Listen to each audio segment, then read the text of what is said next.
एक रोचक कहानी जो आज हम सुनेंगे। भगवान को पाने का सबसे सरल मार्ग क्या है। एक गांव में एक बूढ़ी माई रहती थी।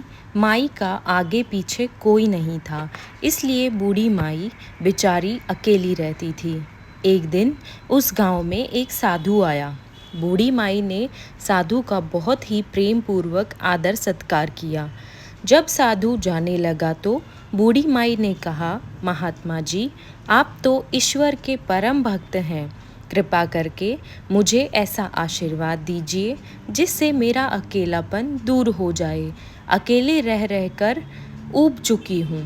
साधु ने मुस्कुराते हुए अपनी झोली में से बाल गोपाल की एक मूर्ति निकाली और बुढ़िया को देते हुए कहा, माई, ये लो, आपका बालक है। इसका अपने बच्चे की तरह पूरे प्रेम पूर्वक लालन पालन करती रहना। बुढ़िया माई बड़े लाड प्यार से ठाकुर जी का लालन पालन करने लगी। एक दिन गांव के कुछ शरारती बच्चों ने देखा कि माई मूर्ति को अपने बच्चे की तरह लाड कर रही है। नटखट बच्चों को माई से हंसी मजाक करने की सूझी। उन्होंने माई से कहा, अरे मैया सुन, आज गांव में जंगल से एक भेड़िया घुस आया है जो छोटे बच्चों को उठाकर ले जाता है और मार कर खा जाता है। तू अपने लाल का ख्याल रखना, कहीं भेड़िया उसे उठाकर ना ले जाए। बुढ़िया माई ने अपने बाल गोपाल को उसी समय कुटिया में विराजमान किया और स्वयं लाठी लेकर दरवाजे पर पहरा लगाने के लिए बैठ गई। अपने लाल को भेड़िए से बचाने के लिए बुढ़िया माई भूखी प्यासी दरवाजे पर पहरा देती रही। पहरा देते देते एक दिन बीता, फिर दूसरा, तीसरा, चौथा और पांचवा दिन बीत गया। बुढ़िया माई 5 दिन और 5 रात लगातार बगैर पल के झपकाए भेड़िए से अपने बाल गोपाल की रक्षा के लिए पहरा देती रही। उस भोली भाली मैया का यह भाव देखकर ठाकुर जी का हृदय प्रेम से भर गया। अब ठाकुर जी को मैया के प्रेम का प्रत्यक्ष रूप से आस्वादन करने की इच्छा हुई। भगवान बहुत ही सुंदर रूप धारण कर वस्त्राभूषणों से सुसज्जित होकर माई के पास आए। ठाकुर जी के पाँव की आहट पाकर माई डर गई कि कहीं दुष्ट भेड़िया तो नहीं आ गया मेरे लाल को उठाने। माई ने लाठी उठाई और भेड़िए को भगाने के लिए उठ खड़ी हुई।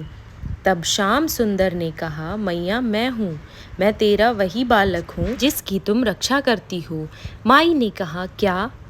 चल हट, तेरे जैसे बहुत देखे हैं, तेरे जैसे सैकड़ों अपने लाल पर न्यौछावर कर दूं। अब ऐसे मत कहियो, चल भाग जा यहाँ से। ठाकुर जी मैया के इस भाव और एक निष्ठता को देखकर बहुत ज़्यादा प्रसन्न हो गए। ठाकुर जी मैया से बोले, अरे मेरी भोली मैया, मैं त्रिलोकीनाथ भगवान हूँ। मुझसे जो चाहे वर मांग ले, मैं तेरी भक्ति से प्रसन्न हूँ।